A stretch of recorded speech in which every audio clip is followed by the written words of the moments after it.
I used to be obsessed with money, how much money I had, how much money I could make. Was I making enough compared to somebody else my age? Was I falling behind? It produced a lot of anxiety within me. And as I was making a lot of money decisions, it didn't really cross my mind to look to the Bible to get wisdom about how I should spend my money. Like, I knew the Bible was a place that, we talked about the gospel and a place where I could learn about Jesus and what he taught. And yes, it talked about, money a little bit, but more just about, okay, you got to give some your money to God and also just be wise with what you have. But maybe it didn't go further than that. But then I began to look at the book of Proverbs. And I don't know if you guys are familiar with Proverbs, but as men especially, you should be very familiar with the book of Proverbs because it's a wisdom book. Okay, so if you want wisdom, you got to go to Proverbs. And so I began to look there and realize, wow, the Bible has a lot to say about money. And so today I want to share with you some of those observations, some of the things that I've gleaned from the scripture, from Proverbs and other places about essential money lessons that you can apply directly to your life. So let's get started. Proverbs 13:11. Wealth gained hastily will dwindle, but whoever gathers little by little will increase it. For me, I had to wrestle with sponsorships, people that want to sponsor the channel. You know what? I could get some quick money by getting this random person to sponsor my channel, but then I look more at their company and I really don't support what they're doing and I don't really want to recommend it.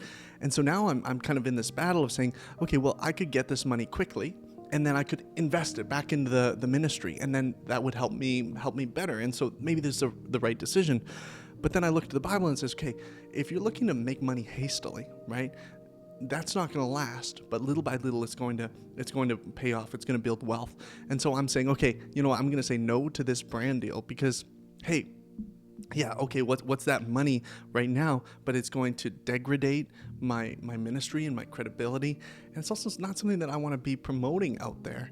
And so I just leave it and I trust that God little by little will help me get to where I need to be. This verse also reflects God's mentality of rest and of not being hurried and not in a panic. You don't need to be in a panic or hurry. I got to make tons of money really quick so I can be okay.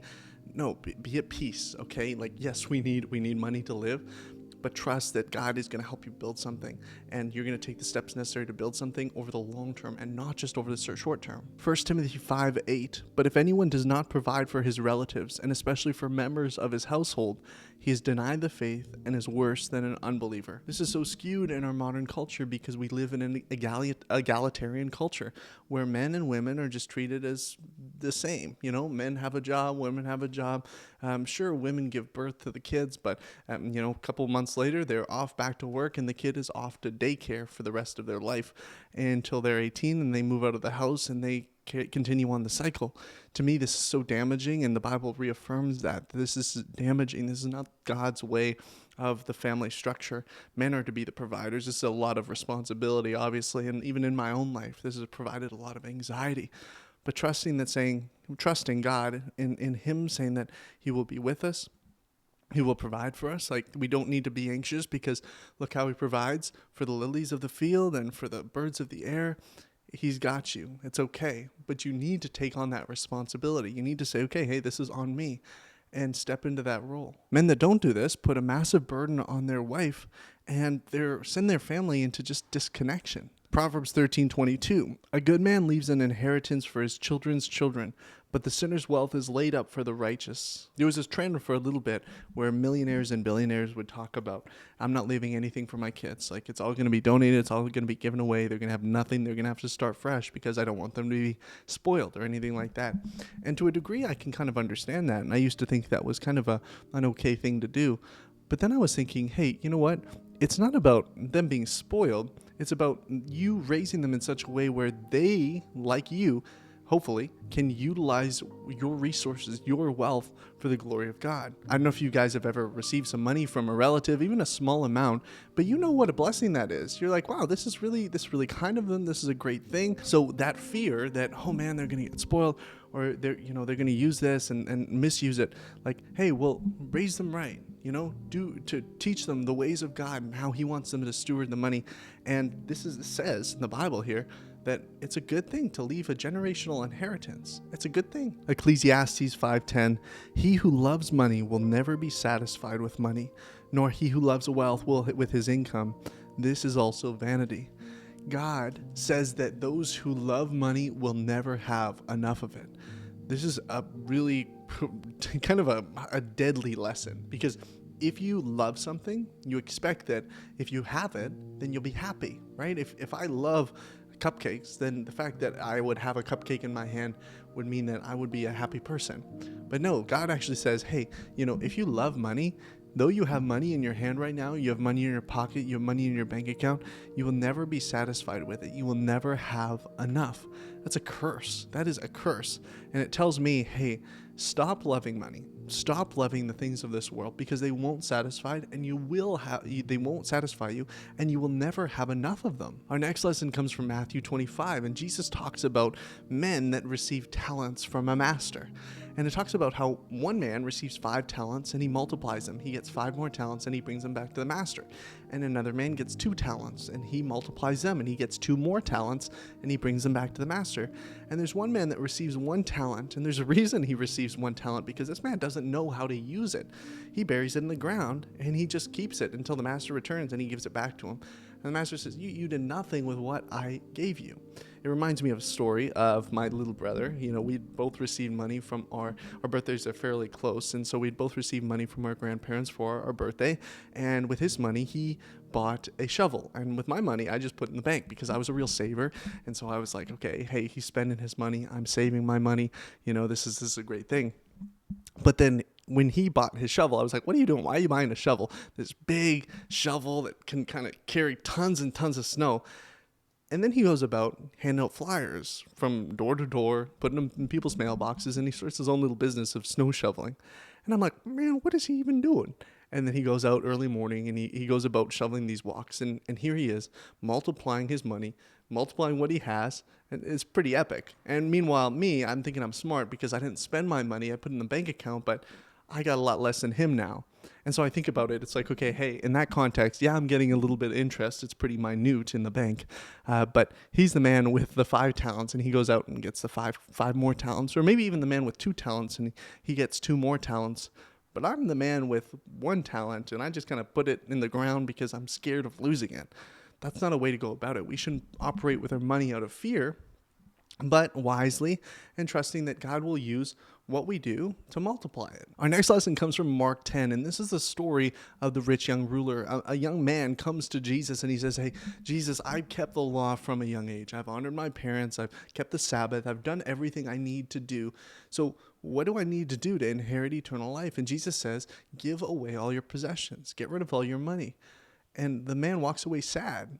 And you think about it, it's like, man, well, why did he walk away sad? It's like he was willing to do all these things, and yet he wasn't willing to give up his money. If he was willing to do all these other things, why couldn't he go to the last extent of giving up his money? And it tells us an important thing, that sometimes a lot of things in our life, following God is easy in some ways. Some things might be easy for us, but when we've developed our idols, those are the hardest things to get rid of. And so it might be easy for me to follow, obey my parents and keep the Sabbath and even not tell lies or not take his name in vain. But then it's my money. That's what I kind of keep separate from God. Sometimes we have these boxes that we keep separate from God that we don't want him to touch. And so we're able to present ourselves as really good people, really good Christians. But then when God says, hey, that's what I want, that's when it becomes really, really hard. He's trying to get at the heart of our worship. If you're rich, if you have a lot of money, money can become your peace. You can look at your bank account and say, hey, I'm okay. I'm doing all right.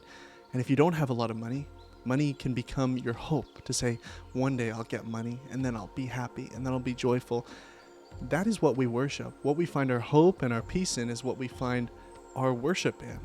And God doesn't want that. He doesn't want us to worship money. He wants to find our hope and peace in him. Lesson number 7, and the last lesson from the Bible that I'm going to touch on today, is one of the hardest, or if not the hardest lesson about money. And it's from Job. The Lord gives and the Lord takes away. Blessed be the name of the Lord. You can do everything right. You can build for a long time. You can spend your money wisely and invest it wisely. And God can still take it away. He can, and he does. And so what are we to do in that context? We say, God, I did everything that I was supposed to do. I did my part. Now why aren't you doing your part? But the truth is that God uses our life, and he uses these struggles and these pains and these things that we might think are unfair sometimes to teach us a lesson.